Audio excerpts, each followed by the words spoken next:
बंसिका के रेत खनन को लेकर विगत एक माह से अनिश्चितकालीन धरना प्रदर्शन पर बैठे रशपुर के ग्रामीणों के बीच आज तक न तो शासन न ही प्रशासन का कोई नुमाइंदा ग्रामीणों के बीच पहुंचकर उनकी समस्याओं का अवलोकन करने का प्रयास किया।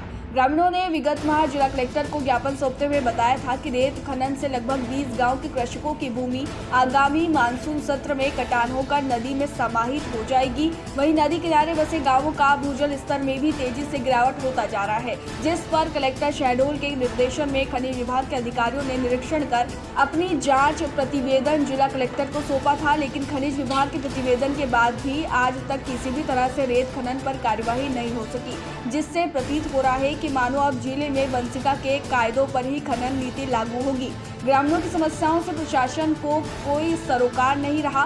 पुष्पेंद्र पटेल जिला पंचायत सदस्य के नेतृत्व में ग्रामीणों ने प्रभारी मंत्री से लेकर सूबे के मुख्यमंत्री तक को ज्ञापन सौंपा, लेकिन कार्रवाई होने के बजाय अब प्रशासन ग्रामीणों की आवाज को कुचलने का प्रयास कर रही है, क्योंकि जिस तरह से पुलिस प्रशासन द्वारा शांतिपूर्ण धरना दे रहे जिला पंचायत सदस्य पुष्पेंद्र पटेल को 3 घंटे थाने में बैठाकर उनका फोन जब्त कर लिया जाता है, कहीं न कहीं लोकतांत्रिक मूल्यों का हनन हो रहा है, क्योंकि लोकतंत्र में शांतिपूर्ण तरीके से हर नागरिकों को अपनी बात रखने का अधिकार है। लेकिन उन्हीं लोकतांत्रिक मूल्यों के विपरीत इन दिनों प्रशासन अपना रवैया अपनाए हुए मीडिया से बातचीत करते हुए आंदोलनकारियों ने बताया कि अगर 2 दिन में प्रशासन द्वारा हमारी मांगों पर गंभीरता नहीं दिखाई तो अब सड़क पर उतरकर सड़कें जाम करेंगे, क्योंकि 1 माह से ज़्यादा समय हो जाने के बाद भी प्रशासन ने गंभीरता नहीं दिखाई, जिससे साफ जाहिर होता है कि इन दिनों संपूर्ण प्रशासन वंशिका के कायदे के आगे नतमस्तक होकर वंशिका की गोद में पड़ रहे हैं। अगर समय रहते प्रशासन ने उक्त आंदोलन को शांत नहीं किया तो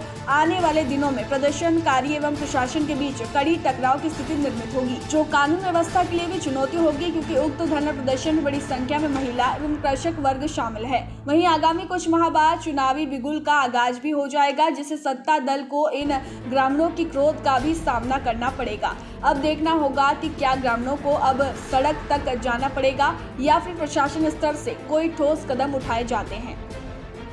इसे बताएं। जी, पुष्पेंद्र सिंह पटेल, जिला पंचायत सदस्य, वार्ड क्रमांक 3, शहडोल। जी, आप आज कितने दिन से यहाँ पर धरने प्रदर्शन पे बैठे हुए हैं?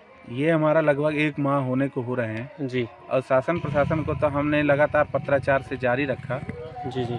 शुरू किया था तहसीलदार जी। महोदय जी से, जी जी। एसडीएम महोदय जी को दिया, जी जी।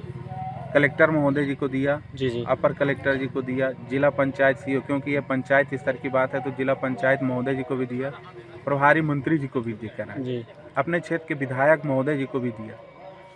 तो अभी तक शासन प्रशासन स्तर से आपके जो मतलब प्रमुख मांगे क्या है इस रेत खदान के विषय में? प्रमुख मांग हमारी यही है कि जो रेत खदान है इसको बंद किया जाए। अच्छा, किन कारणों से बंद किया जाए रेत खदान? इसमें प्रमुख कारण है जो पानी का जल स्तर नीचे जाना, और जहाँ पे रेत निकाल रहे हैं वह पूरी गांव के जमीन से लगी हुई है, किसान काश्तकारों की जमीन से लगी हुई है। तो जो रेत निकाल रहे हैं, इसको रेत निकालने के बाद पूरी उनकी जो खेती किसानी है, जो उनके ज़मीन है, मान लीजिए किसी का 10 डिसमिल ज़मीन है, तो वह आप 6 महीने बाद देखेंगे रेत निकालने के बाद 5 डिसमिल ज़मीन उनकी मिट्टी सहित उसमें समाहित हो जाएगी, तो उसका खेत बचेगा 5 डिसमिल। इसी तरीके से जितना भी उस नदी किनारे हैं, पूरे 32 गांव के किसानों की ज़मीन लगती है उस नदी किनारे। अच्छा, तो मतलब आपका कहना है कि अगर जहाँ से रेत उत्खनन हो रहा है उस ज़मीन की कटान होने की संभावना ज़मीन का कटान होगा।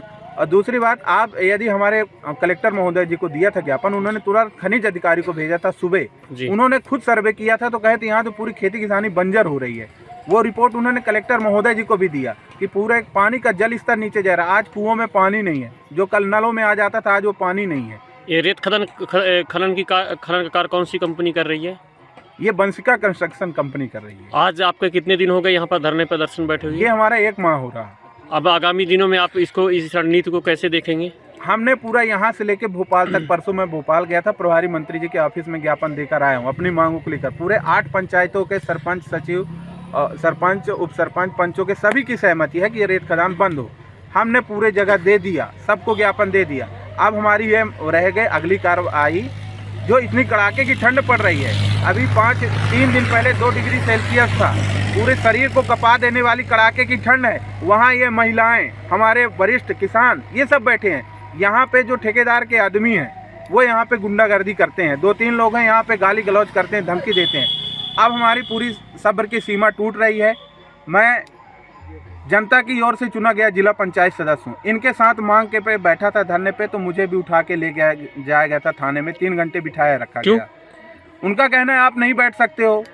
क्यों नहीं बैठ सकते? उनका कहना है कि ये जो रेत खदान है उनको रेत कर जाने दिया जाए, आप मत बैठो, जबकि हम लोग शांतिपूर्वक बैठ रहे थे।